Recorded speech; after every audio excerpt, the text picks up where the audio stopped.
Tuhan itu sanggup melakukan apa saja. Tapi satu hal yang tidak bisa Tuhan lakukan, yaitu menyembah dirinya sendiri. Sebab itu Tuhan menciptakan saudara dan saya bukan tanpa tujuan. Tujuan kita diciptakan adalah untuk menyembah dan memuji Tuhan. Penyembahan itu seperti apa? Kita punya knowledge tentang penyembahan. Gak perlu jadi pemuji, gak perlu jadi penyembah. Ada banyak artis di luar sana yang kalau saudara dengar mereka menyanyi itu merinding, saudara. Karena suaranya bagus banget, musiknya keren banget. Dan itu mempengaruhi jiwa.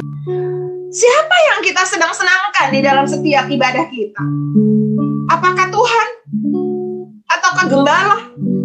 Ataukah jemaat yang hadir? Ataukah diri kita sendiri yang kita senangkan? Seperti apakah true worshiper itu? Penyembah sejati.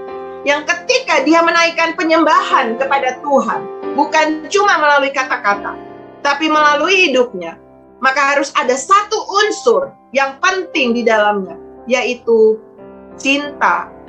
Dan cinta itu adalah kepada siapa yang kita sedang puji, siapa yang sedang kita sembah. Jadi, kita bisa menyanyi tanpa cinta, tapi kita tidak bisa menyembah tanpa cinta. Saudara, penyembah itu tidak sama dengan penyanyi. Penyanyi itu membangun panggung, tapi penyembah itu membangun mesbah. Beda. Kalau panggung, nggak perlu ada korban. Yang perlu ada di sana adalah saudara punya suara bagus, permainan bagus, dan saudara menyanyi dari mulut saja, tanpa ada sebuah gaya hidup, itu penyanyi. Di atas mesbah ada korban, dan di sana ada darah yang tercurah. Itu berbicara tentang pengorbanan, dan pengorbanan tersempurna yang sudah dilakukan Tuhan Yesus di atas kayu salib 2000 tahun yang lalu. Dengan darahnya sendiri yang dia korbankan. Cari nyaman, Tuhan gak perlu datang ke dunia. Dia punya surga yang sangat nyaman, yang sangat indah, yang penuh dengan segala kegemerlapan. Tapi ngapain Tuhan turun jadi hamba, mati di kayu salib, berdarah-darah untuk saudara, menjadi orang yang terhina, disalib seperti orang terkutuk? Buat apa? Untuk cinta. Itu penyembahan sejati.